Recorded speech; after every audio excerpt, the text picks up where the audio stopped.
안녕하십니까, 박사입니다. 이스라엘 사태가 걷잡을 수 없이 확산되고 있습니다. 이스라엘 네타냐후 총리는 중동의 판세를 바꿔버리겠다고 말했습니다.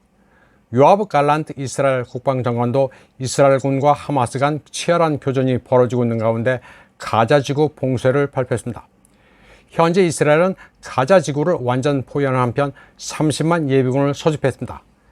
갈란트는 하마스를 언급하면서 이스라엘은 인간 동물과 싸우고 있다고 말했습니다.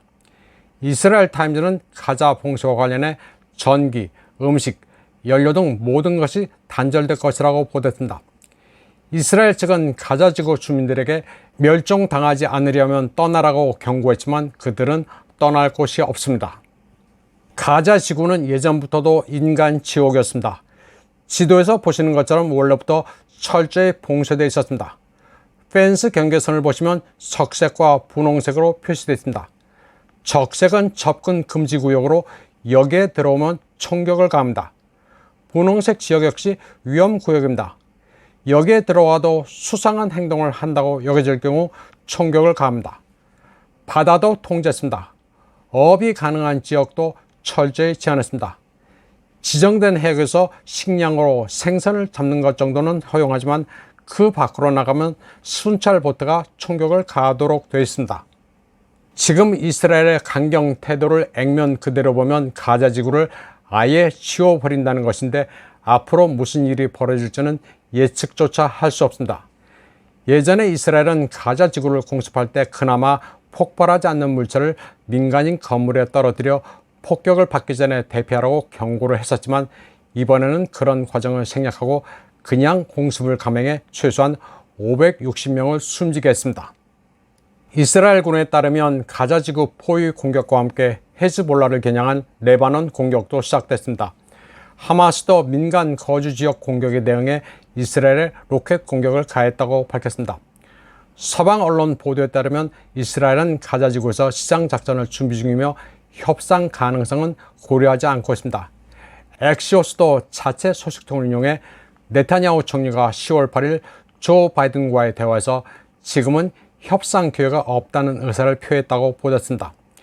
하마스 측은 무슬림 사례와 알-아크사 모스크에 대한 모독으로 10월 7일 알-아크사 홍수 작전을 개시한다고 발표했습니다. 이후 이스라엘 측은 오퍼레이션 아이언 소드라는 대테러 작전을 선포했습니다. 그리고 10월 8일에는 공식적으로 전쟁을 선포하는 기본법 조항이 발효됐습니다. 한편 하마스는 이스라엘군이 예고 없이 가자 지구의 민간인을 공격할 때마다 인지를 처형하고 이를 온라인으로 방송하겠다고 밝혔습니다. 하마스는 유대인 마을에 침투한 토요일부터 이스라엘 군인과 민간인을 체포해 납치했습니다. 하마스 대변인 무사 아부 마르주크는 아랍 매체 알가드 TV에 이스라엘 고위 장교를 포함해 100명 이상의 포로가 있다고 밝혔습니다. 이스라엘군이 포로로 잡히는 과정에서 여군들은 하마스의 기습에 놀라 순순히 투항한 것으로 알려졌습니다. 이스라엘판 오토케가 연출됐습니다. 이스라엘군의 용맹성은 색이 많이 발했습니다. 이는 이스라엘군 재정개혁의 결과이기도 합니다. 재정개혁 후에 이스라엘군의 월 수입은 최저임금의 절반으로 떨어졌습니다. 이런 가운데 충격적인 이집트발 폭로가 터졌습니다. The Times of Israel은 이집트 정보부가 이스라엘 측에 뭔가 큰 게 터진다고 귀뜸을 해주는데 이스라엘이 이를 고의로 등한시했다고 보도했습니다. 가자 지구에 집중하라고 했는데 이스라엘은 엉뚱하게도 서안에 포커스를 맞추는 바람에 정보 재앙이 발생했다는 것입니다. 지금 이스라엘이 초반에 너무나도 어이없이 당했기 때문에 이스라엘과 하마스가 전쟁을 짜고 버렸다는 소리도 나오고 있습니다. 그런데 실상은 이스라엘이 아라파트에 대항하는 파벌로 하마스의 전신인 무슬림 형제단을 처음에 지원한 것은 맞습니다. 팔레스타인의 강원 대립의 구도를 만들어 서로 반목하도록 하는 동시에 강경파가 테러를 저지르면 이를 구실로 팔레스타인을 무력으로 억누를 수 있다는 생각을 했습니다. 하마스도 적이기는 하지만 일종의 Controlled Opposition으로 조장한 것입니다. 이는 20년 넘게 가자에서 일한 이스라엘 종교 담당 관리인 에브너 코헨이 2009년 월스트리트저널과 가진 인터뷰에도 나왔습니다. 그런데 이스라엘이 조장한 하마스가 지금 괴물이 된 것입니다. 이처럼 음모 차원의 계획은 당초 의도대로 흘러가지 않는 경우가 종종 있습니다. 이스라엘 하마스 전쟁이 발발하자 러시아에서 가장 화제가 되고 있는 것은 2022년에 사망한 러시아 자유민주당 창립자 블라디미르 지리노프스키 의원입니다. 그는 2024년에 중동에서 분쟁이 일어나는 바람에 우크라이나가 뭔지 잊혀질 것이라고 말했습니다. 그가 이런 발언을 한 것은 2019년 솔로비오프의 토론 프로그램에서였습니다. 그는 당시 중동 사태가 제3차 세계대전의 전조가 될 수 있다면서 이란의 특별한 역할을 강조하기도 했습니다. 지리노프스키는 이란이란 나라가 북한, 베트남, 코소보와는 다르다면서 거기서 가장 끔찍한 사건이 발생할 것이라고 말한 바 있습니다.